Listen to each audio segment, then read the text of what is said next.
Hello guys, welcome to Adam Lab. This is Adam, and something has been on my mind for a while and I wanted to talk about. Why Apple did not change the physical dimensions for their products when they updated them with the M1 chip.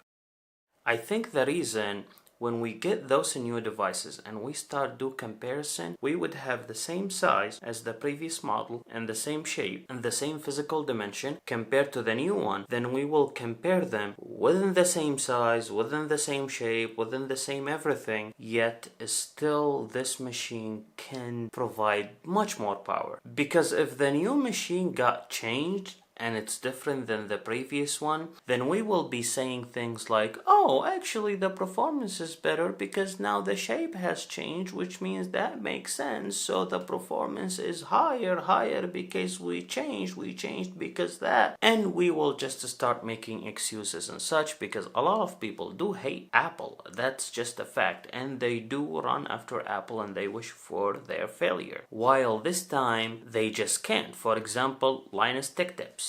He is one of the people that I believe hates Apple to the core, and even he did talk about how Apple, their approach with the M1 chip is bad before even the M1 chip was being released. So taking that as an example, I think Apple, their strategy was, okay, so we will keep those the same, people will do compare them, and they will see within the same size and how small it is, we can cramp this much of power, and then everyone will see it, and then everyone will understand our approach. And I think next year they will be taking the liberty in order to introduce 14-inch, 16-inch, or 16.1, or 14.1, or whatever that might be, or whatever they like to do. Granted, I think those two machines or three that we have, which they are the Mac Mini entry level, the MacBook Air, and the MacBook Pro entry level, those will stay. Then what we will have in the future is a 14-inch MacBook Pro instead of the 13-inch, the Intel version that is being sold right now for $1,800. And then we will get a 16-inch, either the same version or a 16-inch point one, which will be slightly thinner bezels and a bigger display. And then we will have the stuff that are new. Yet I doubt that, because I think when they introduce the 16-inch, they do want the 16-inch to be compared to the 16-inch that we are having right now in order to have a fair comparison and see that huge difference of a performance, because now the entry level is as much as powerful as the 16-inch. How about the new 16-inch? Probably will be 2 times more powerful, if not even 3.